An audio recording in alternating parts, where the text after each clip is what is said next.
Welcome back. Well, even as we're tracking the updates in the 6-year-old gang rape case which took place in Pure High in Martahalli, what we also have to keep in mind is that two other shocking cases have come to light this week. The other, of course, is in Hennur, which came to light yesterday, where a 16-year-old nun was in fact raped on Wednesday afternoon inside her seminary. Besides that, Fraser Town, of course, that incident where a 22-year-old girl was reportedly sexually assaulted in a moving car. So three shocking incidents, all of them, of course, taking place in a span of a week. The investigations are on in all three cases. But this is why we are asking quite simply, is Bengaluru becoming more and more unsafe? Never has it stooped to this low. Never has it been so bad that so many incidents of rape, sexual assault or crimes against women in general have taken place. Yesterday, of course, we showed you that nearly 7 cases of rape were reported in Karnataka, and keeping that in mind, Bengaluru being an IT capital, till now it's always enjoyed the reputation of being one of the safest cities in the country. But with these incidents coming to light, no doubt every parent out there is going to think twice before sending their daughter out. Every woman out there is going to be scared to venture out in the night, venture out any time at all, because some of these incidents took place in broad daylight. The incident in Hennur was, of course, on Wednesday afternoon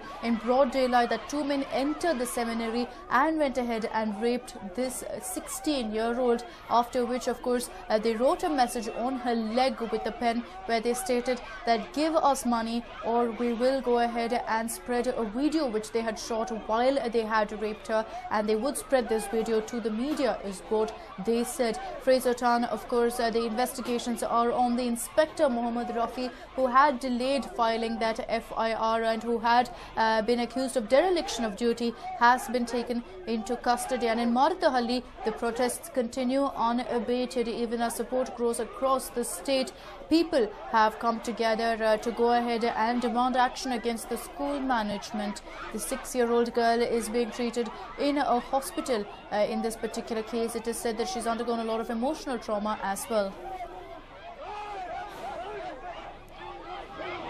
We've got another caller joining us now. We've got Mohan joining us from Koramangala. Mohan, what you're seeing on your screens is 3 different crimes against women that took place in a span of 1 week. Is this what Bengaluru has come to? Have you ever seen the city this unsafe? No, never. Actually, I've been here for more than 45 years in Bangalore. I've never seen such a heinous crime being committed in Bangalore.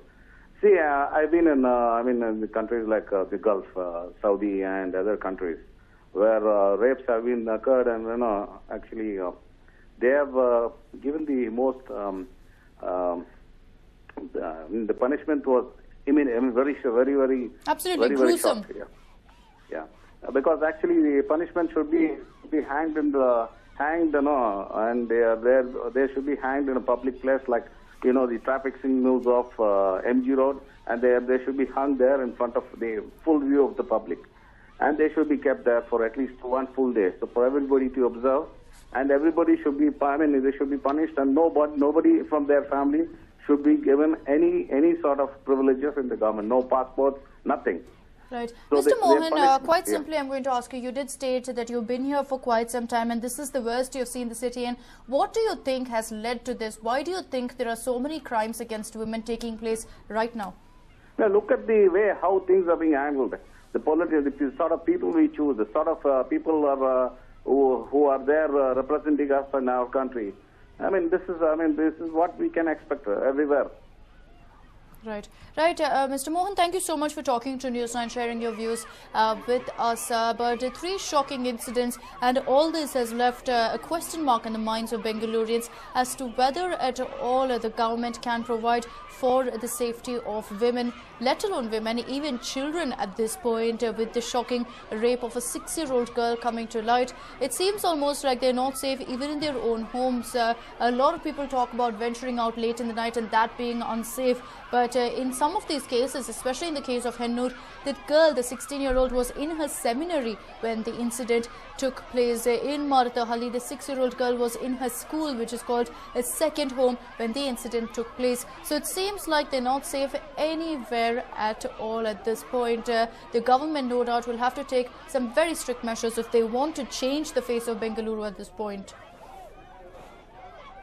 We've got Krishna now joining us from Mahadevpura over the phone lines. Mr. Krishna, go ahead. What you're seeing on the screens is 3 different incidents of rape. Your reaction to the same? Krishna, can you hear me? Yeah, I can hear you. Please go ahead, Krishna. Yeah, basically I've been watching all this this horrible incident.